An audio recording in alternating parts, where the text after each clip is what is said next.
নমস্কার, আমি তরুণ ঘোষ। দুপুরের ভিডিওটায় অনেক কমেন্টে দেখলাম আমি যে কি লিখছে, দাদা 23 তারিখে তো তারেক রহমান যাচ্ছে। আমিও ঘাবড়ে গেলাম। ঘাবড়ে গিয়ে আমি খোঁজাখুঁজি করলাম, আমি তাহলে ভুল খবর পেলাম, ভুল খবর লোককে দিয়ে দিলাম। এত খোঁজাখুঁজি করতে গিয়ে আমার ভিডিও করতে দেরি হয়ে গেছে। এখন বাজে 5টা। এরপরে ভিডিও তৈরি করবে, তারপরে তো আপলোড দেবো, তারপরে ট্যাগ মারবো, অনেক ঝামেলা আছে। আমি শেখ হাসিনার ব্যাপারে আসছি। আপনারাই আমাকে মানে গুলিয়ে দেন, এমন এমন সমস্ত কমেন্ট করেন।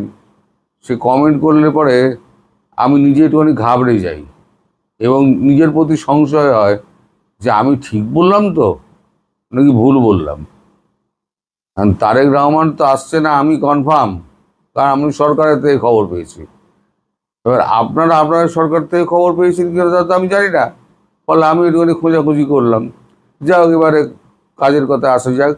সেটা হচ্ছে, আমাদের 3টে গ্যারিসন আছে: চোপড়া, কিশনগঞ্জ, আর একটা হচ্ছে গিয়ে আসামের কোথায় একটা, আসামের চোপড়া, আসামের ধুবড়ি, ওয়েস্ট বেঙ্গলের চোপড়া, আর বিহারের কিশনগঞ্জ। এই 3টে একটিতে শেখ হাসিনা বাসস্থান চেঞ্জ করছেন, মানে গ্যারিসনে গিয়ে থাকবেন। এ থেকে কি বোঝা যায়? আপনাদের অনুমান কি বলে এ থেকে? কবে যাবেন আমি তো জানি না।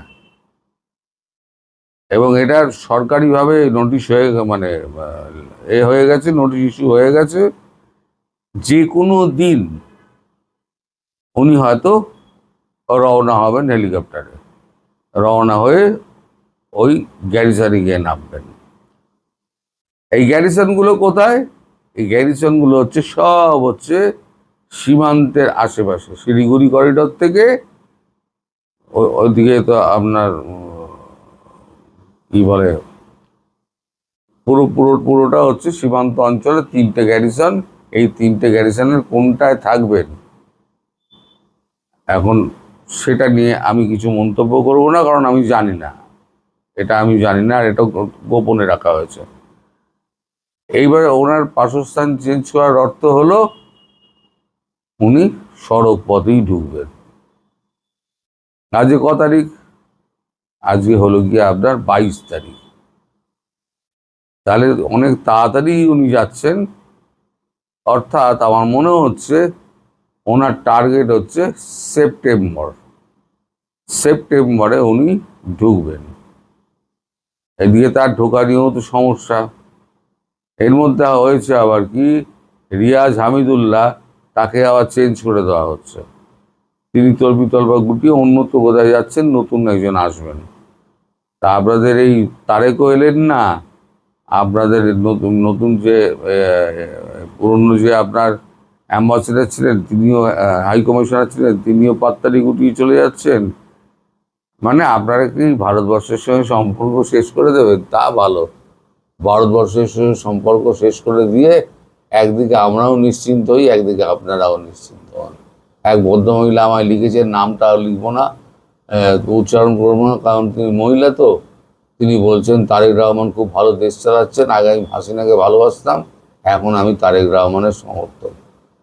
ভালো কথা দিদি, আপনি সুখে থাকবেন, ভালো থাকবেন, এবং আগামী দিনগুলো যেন ভালো কাটে তারেক রহমানের, সেই প্রার্থনা করবেন। তো আমি আজকে আর বেশি কথা বলবো না, শুধু এইটুকু বলবো, সড়ক পথে উনি যাচ্ছেন, ওনার বাসস্থান পরিবর্তন হচ্ছে, এবং যে কোনো দিন যে কোনো সময় উনি পুরনো বাসস্থান থেকে উনি নতুন বাসস্থানে গিয়ে হেলিকপ্টারে চড়ে নামবেন। এবং একটা সময় দেখে উনি জানিয়ে, মানে ভিডিওতে উনি জানিয়ে আমি অমুক বর্ডার দিয়ে ঢুকছি জানিয়েই উনি যাবেন। না হলে পরে মানে আমাদের যে গ্যারিসনগুলো আছে সেখানে হচ্ছে আপনার মানে এত সিকিউরড লাইন, সেই লাইনে আপনার ট্যাপ করা খুব মুশকিল। অন্য জায়গা থেকে ভিডিও করলে পরে ও ঠিক ধরে ফেলবে, আইএসআই।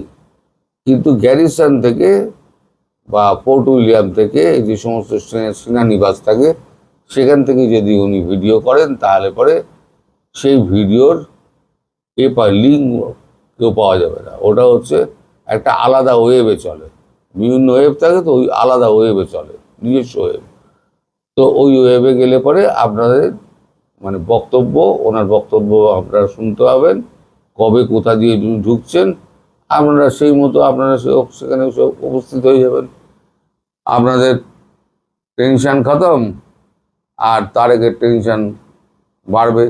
তার আগে কী কী ঘটনা ঘটে দেখুন, ঘটনাবহুল তো আপনাদের বাংলাদেশ, কখন কি হয় না হয় বলা যায় না। আমি সবসময় আশঙ্কায় থাকি, এই বোধহয় আবার ভারতকে হুঙ্কার দিল, সবসময় আমি ভয়ে থাকি। সবাই ভালো থাকবেন, সুস্থ থাকবেন, সাবধানে থাকবেন। নমস্কার।